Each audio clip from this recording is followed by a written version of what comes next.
Hello. ખેડૂત મિત્ર, હવે ઠેક સમય મળ્યો. મેં તમને બપોરનું કીધું હતું, પણ મારે ચડત જવાબ હોય ને હાજી. એ પૂરા ન થાય ને ત્યાં સુધી નિરાત ન થાય. પછી નિરાતે વાત કરું. આજે કયો, શું કહેવા માંગતા હતા વોટ્સએપ નું? હા સાહેબ, હું છે ને એમાં એવું હતું, એ પ્રશ્ન ટૂંકમાં અમારો ખેતીનો નતો સાહેબ. હા, હવે એમાં છે ને અમારે ટૂંકમાં એક ઇલેક્ટ્રિક નો ધંધો છે અમારે. એટલે ઇન્ટેલિજન્ટ ટેકનોલોજી વિશે કઈ કહેવા માંગતા હતા? હા, હું તમને એ જ કહું છું. એટલા માટે ખેતીનો મુદ્દો નતો, એટલે કદાચ તમને એમાં નહીં ખ્યાલ આવ્યો હોય. હાજી.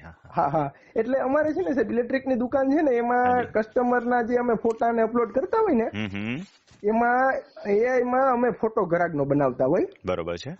તો એ ફોટોમાં શું છે, ઘણી વખત અમે અમારી પ્રોડક્ટ ને એ રીતના એમાં એઆઈ માં અમે કહેતા હોય કે તમે આ રીતના ફોટો બનાવી આપો. તો 1 કલાક સુધી સાહેબ એ જયારે અમે ટૂંકમાં વાતચીત કરીએ ને, ટૂંકમાં ટાઈપિંગ કરીએ ને, તો એ ફોટો આપણે જોતો એવો ન બને સાહેબ. બરોબર છે. એટલે ત્યારે પછી છે ને મને થોડીક તમારી યાદ આવી. હું કહો અમારે જે જરૂર પડે, મેં લગભગ સાહેબ તમને ખ્યાલ નહીં હોય, પણ તમારે ઘણા બધા ફોન ને મેસેજ ને આવતા હોય તમારે, પણ તમને છે ને ઘણી બધી વખત મેં મારા અંગત માટે તમને પ્રશ્ન પૂછેલા છે. હાજી. એટલે હું કહું આ રમણીકભાઈ ને આપણે ગમે ત્યારે ફોન કે મેસેજ કરીએ તો આપણે 1 દિવસની અંદર રમણીકભાઈ સીધો જવાબ દે છે. બરોબર છે. તો હું કહું આ ફ્રીમાં કામ કરાવવું તો કદનું અઘરું બહુ છે. એ ઉપરથી મને એ જાણવા મળ્યું. અને હા, આ તો સાહેબ તમને ખાલી હું એઆઈ નું કેતો હતો ને, તમે ટૂંકમાં એમાં નહીં સમજી ગયા, પણ મહત્વની વાત હાવ સાચી ને હકીકતની એ કરું સાહેબ. રમણીકભાઈ કોટડિયા એક નથી, એવા યુટ્યુબમાં ઘણા બધા વકીલ છે. બરોબર છે. મેં સાહેબ અત્યાર સુધીમાં છે ને ઘણા બધા એડવોકેટ મિત્રોને ફોન કર્યા, 8-10 એડવોકેટ મિત્રોને ફોન કર્યા. બરોબર છે. એમાં મેસેજ કર્યા ટૂંકમાં મેં. એમાંથી 2-4 વ્યક્તિઓના મને ફોન આવ્યા, અને 2-4 વ્યક્તિઓને સાહેબ QR કેન્ડલ આવ્યા, QR સ્કેન આવ્યા. બરોબર છે. એટલે મને તો પછી જાણવા મળ્યું કે આમાં આપણે એડવોકેટ ની સલાહ લેવી તો આમાં હમો QR આવે. બરોબર છે. અને એ લોકોએ પૂછ્યું કે ઠીક છે તમારે વાત કરવી છે. હું હા, એટલે આપણે તો શું હોય કે રમણીકભાઈ વાત કરીએ, મેનાયરે કરીએ, આપણે તો મફત રમણીકભાઈ સલાહ દઈએ, બીજે 5 ગઈને ગાડીએ. એટલે મને કે કેટલી ઘણી વાત કરવી. હું કહું 1/2 કલાક વાત કરવા દઈએ તો મારે શું છે, બધું મારો પ્રશ્ન સોલ્વ થઈ જાય. એટલે કાંઈ વાંધો નહીં કે તમે છે ને QR ની અંદર અત્યારે 5,000 રૂપિયા ટ્રાન્સફર કરાવજો, 1/2 કલાક વાત કરવી હોય તો. બરોબર છે. કાંઈ એક પ્રશ્ન 1,000 રૂપિયા એમ. હા, એટલે હું કહું હવે કાંઈ વાંધો નહીં, રમણીકભાઈ ભલે થોડોક ઠપકો આપે, બરોબર, થોડીક ભલે કડવી દવા આપે, પણ આપણે હવે હું કહું પી લેવી છે. એટલે ખરેખર રમણીકભાઈ મેં તો તમારા વિડીયોમાં ઘણું બધું ટૂંકમાં, મેં ઘણા વિડીયો ની અંદર તમને લોકો તમારી ટૂંકમાં સારી વાત કરે એ તમને પસંદ નથી કે ભાઈ કામની વાત કરો, બીજી વાત તમે રેવા દો. વખાણ નહીં, ખોટા ટાઈમ નહીં બગાડવાનો. વખાણ નહીં, તમે ખોટી જે મુદ્દા ઉપર આવી જાવ. પણ આ તમારા હું એક ટકો વખાણ નથી કરતો, પણ વાસ્તવિકતાનો મને જે અનુભવ થયો છે ને, એ મેં વસ્તુ છે ને તમને કીધી છે, બરોબર. બાકી તો સાહેબ છે ને ફ્રી ની કિંમત તો હકીકતમાં આજ દી સુધી મને નથી, આજ દિન સુધી. બરોબર. એઆઈ નું તો ઠીક છે, એ તો મારો અનુભવ છે. બાકી આ જે અનુભવ થયો ને સાહેબ એડવોકેટ મિત્રોનો, અને પાછું છે પૈસા બીજા નંબરની વાત છે. પૈસા એક ઠીક છે, પણ જે માહિતી આપણે સચોટ, જે આપણી એક ખેડૂતની સરળ ભાષામાં જે માહિતી જોઈ છે ને સાહેબ, એ અમારા સુધી પહોંચતી નથી. બરોબર છે. હવે ગમે એડવોકેટ ને આપણે ફોન કરીએ તો એ રીતના સમજાવે કે આપણે સરળ ભાષામાં કઈ અમે સમજી નથી શકતા. અને તમારા તો સાહેબ તાલીમ કેમ્પના પણ હું રેગ્યુલર ઘણા બધા વિડીયો ને જોતો હોય, એટલે એમાંથી પણ આપણે ઘણું બધું જોવા જાણવા મળે કે આપણે સરળતાથી ઘણી બધી વસ્તુ શીખી શકીએ એમ. ખરી વાત છે. બધા વિડીયો જોઈ લે તો અડધો એડવોકેટ થઈ જાય માણા. સાચી વાત છે સાહેબ, એડવોકેટ થઈ જાય. અને બીજા નંબરમાં શું છે કે એના હક હાટે સાહેબ આપણે છે ને આપણા પોતાના હક માટે ખરેખર આપણે કઈક કરી શકીએ એવું છે. જાગૃત થાય માણસ, પોતાના રેવન્યુ રેકર્ડ બાબતે જાગૃત થાય. ખાસ કરીને તકલીફો જે ઉભી થાય છે ને અજ્ઞાનતાને કારણે થાય છે, અને અણસમજના કારણે પ્રોબ્લેમ ઉભા થાય છે. જો આ બે વસ્તુ થઈ જાય ને, રેવન્યુ નું જ્ઞાન આવી જાય અને પ્રમાણિકતાની સાચી સમજણ આવી જાય ને, તો કેટલાક કેસ કબાડાઈ ઘટી જાય અને પ્રોબ્લેમના સોલ્યુશન ઘર આંગણે થઈ જાય. ગાંધી બાપુએ ખરેખર જે ગ્રામ્ય સ્થળનું જે ભારતનું સ્વપ્ન જોયું હતું ને, એ સ્થાનિક સ્વરાજ્યની સંસ્થાઓ હતી કે ઘર આંગણે પ્રશ્નો પતી જાય. પણ એ પ્રશ્નો પતતા નથી. આજે એ પ્રશ્નો કોર્ટમાં જાય છે અને માણસો પીસાય છે હાઈકોર્ટ સુધી. ગાંધી બાપુનું સ્વપ્ન આ નહોતું. માણસો ગાંધીજીને ખરા અર્થે સમજ્યા જ નથી. ગાંધી બાપુનું સપનું સ્થાનિક સ્વરાજ્યનું હતું કે સ્થાનિક સ્વરાજ્યની સંસ્થાઓ એટલે ગ્રામ્ય અને તાલુકા પંચાયતે એનો નિકાલ ઘરે બેઠા ખાટલા ઉપર થઈ જવો જોઈએ. બસ આ માહિતી આપણો હેતુ જ છે કે ગ્રામ્ય લેવલે ગ્રામ્યના પ્રશ્નો પતી જવા જોઈએ, એ કોર્ટ સુધી પહોંચવા જ ના જોઈએ. ખેડૂતનો પ્રશ્ન હોય. અને તમારી સાહેબ આ વાત બહુ સારી ગઈ કે તમે જે ટૂંકમાં સરળ ભાષામાં તમે જે સાહેબ આપો છો ને ખેડૂતને, એનાથી જ અમે સમજી શકીએ. બાકી તો તમે તમારી લેંગ્વેજમાં અમને કયો. હવે અત્યારે સાહેબ મારી જમીનનું ટીસી નું કામ હાલે છે. હવે એ એવા શબ્દોમાં કે આની ના નોંધ ગોતી આવો. હવે એમાં અમને નો એટલો બધો સમજી ગયા, અમારો વિષય નથી, એવી રીતના અમે સમજી ન શકીએ. જો ગમે એના પ્રશ્નો હોય ને, હું તાલીમ કેમ્પમાં જે શીખવાડું છું ને એ પાયેથી રેકોર્ડ એટલો ચોખ્ખો કરતા શીખવાડું છું કે ક્યારે કઈ અંટસ ઉભી થઈ, કોર્ટ કેસ કબાડા ઉભા થયા તો નાની નાની બાબતે અટકી જતું હોય. માનો કે આખું ગરકી જાય, પૂછડે આવીને અટકી જાય કે ખેતરનું નામ જુદું છે એટલે આખું ટાઇટલ મળતું નથી. હવે ખેતરના નામ ઉપર ખેડૂતે બિચારા જોયું જ ન હોય, એકત્રીકરણ કરવા જાય સત્તા પ્રકાર જુદો હોય અથવા તો કઈ પણ બીજી જગ્યાએ કરવા જાય સત્તા પ્રકાર ખેડૂતને ખબર જ નથી પડતી. એવી રીતે રેવન્યુના ટાઇટલમાં નોંધ ઘટતી હોય તો ટાઇટલ બિચારાને મેળવતા નથી આવડતું. બધી બાબતો A to Z સુધી સંકલિત કરી અને એવી રીતે શીખવાડું છું કે ખેડૂતોનો રેવન્યુ રેકોર્ડ સ્પષ્ટ ચોખ્ખો રહે. એટલે ગુજરાતી ભાષામાં કે નખમાય રોગ નો રહે ને એવી રીતે શીખવાડું છું. અને એટલે તો આખા ગુજરાતના પ્રવાસ કરું છું. હમણાં વ્યસ્તતાને કારણે પ્રવાસ નહોતો કરી ગયો, તો આ વખતે 1200 કિલોમીટરના પ્રવાસે નીકળું છું. આવતા મહિનામાં આજ તારીખે 3 તારીખે નીકળીશ, 9 તારીખે પાછો આવીશ. ઉત્તર ગુજરાતથી આમ રાઉન્ડ લઈને દક્ષિણ ગુજરાતના પ્રવાસે જાઉં છું.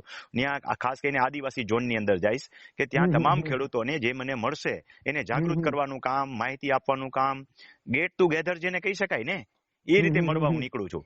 અને પછી જે ખેડૂતોને અનુકૂળતા હોય તાલીમ કેમ્પમાં આવે.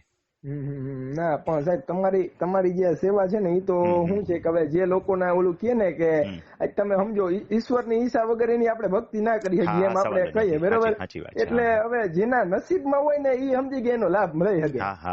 બાકી તો શું છે કે હવે જેને ગંધારું રાખવું હોય, આ તમે કેતા હતા ને સાહેબ આ ટીસી ઉપરથી હું મારું કહું, મારા અત્યારે મારા એક ભાઈ છે હયાત જ છે, એના ખાલી નામમાં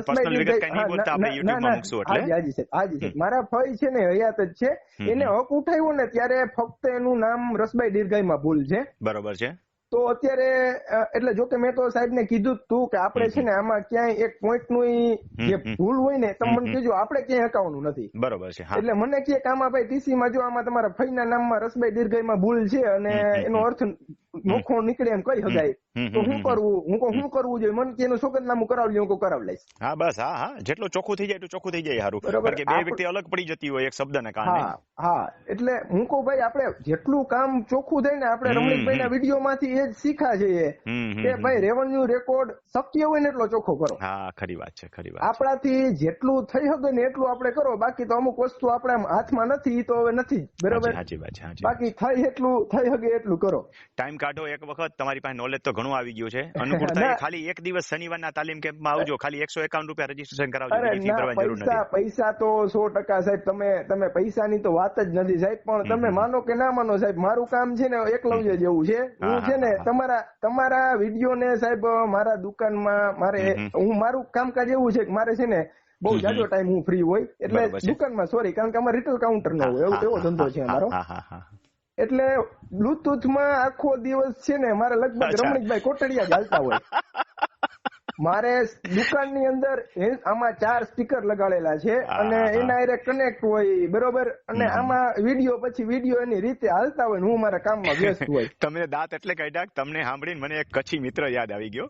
એ કચ્છી મને ફોન કરીને કે ત્યારે એની ઘરવાળી હતી, આખો દી કે એની ઘરવાળીએ કીધું કે આખો દી ના પાડો કે રમણીકભાઈ કોટડિયા સાંભળતો હોય છે કે પાણી વાળતો હોય તો ઈ હોય કે ઘરે જમવા બેઠો હોય તો ઈ ચાલુ કરીને બેસી જાય છે. હવે એમાં એવું છે સાહેબ કે ઈ બેન ને બિચારાને કદાચ ખ્યાલ ના હોય કે રમણીકભાઈ કોટડિયાને મારે ભાઈ વખાણ કરવામાં મને એક ટકો રસ નથી રમણીકભાઈ ના. પણ ઈ તો શું છે સાહેબ, જેના થકી શું છે કઈક રસ્તો દેખાણો હોય ને ઈ મળે સમજી ગયા, એમાં એમ થતું હોય કે ના ભાઈ આમાં આજે નવરા છે બેન વિડીયો સ્ક્રોલ કરવા નકામાં. સાચી વાત છે. એના કરતા થોડીક માહિતી મેળવીએ તો પછી આપણા માટે જ છે ને સાહેબ. હા, જે આપણું રિલેટેડ હોય એ જ ખરેખર વંચાય, કારણ કે આ તો દરિયા જેટલું સાહિત્ય અંદર આવતું હોય છે. આપણે કામનું હોય કે ભવિષ્યમાં કામમાં આવતું હોય ને એ નોલેજ ખાસ મેળવાય.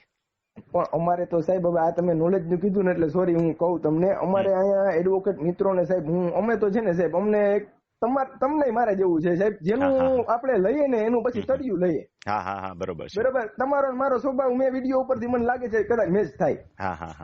બરાબર. એટલે અહીંયા એડવોકેટ મિત્રોને હું એટલા બધાને મળ્યો ને, પણ આપણે કોઈનું એમ નથી કહેતા કે એ લોકો કઈ ઓલું છે, પણ આ લોકો છે ને ફક્ત ને ફક્ત તમારો કદાચ તમારા નામે જમીન કરવી હોય ને તો એ લોકો એટલી તમને હેલ્પ કરી શકે. હા હા સાચી વાત છે. બાકી બહુ જાજુ ઊંડાણપૂર્વક છે ને, કારણ કે એ લોકોને જરૂર જ નથી પડી એટલું બધું ઊંડું ઉતરવાની. બરોબર સાચી વાત. ટિપિકલ વર્ક કરતા હોય ને એટલું જ કરતા હોય. હા બસ ઉપરનું જેને નોલેજ હોય. હવે સાહેબ વિડીયોના અંતમાં ખાલી એટલું જ કહેવા માંગીશ, કદાચ તમે યુટ્યુબમાં મૂકવાના હોય તો, કે ખેડૂત મિત્રોને છે ને મારે ખાલી એટલું કેવું છે કે રમણીકભાઈ ની દવા છે ને ભાઈ થોડી કડવી લાગશે, પણ આગળ જતા છે ને તમને એમ લાગશે કે ના ભાઈ રાહત સારી છે.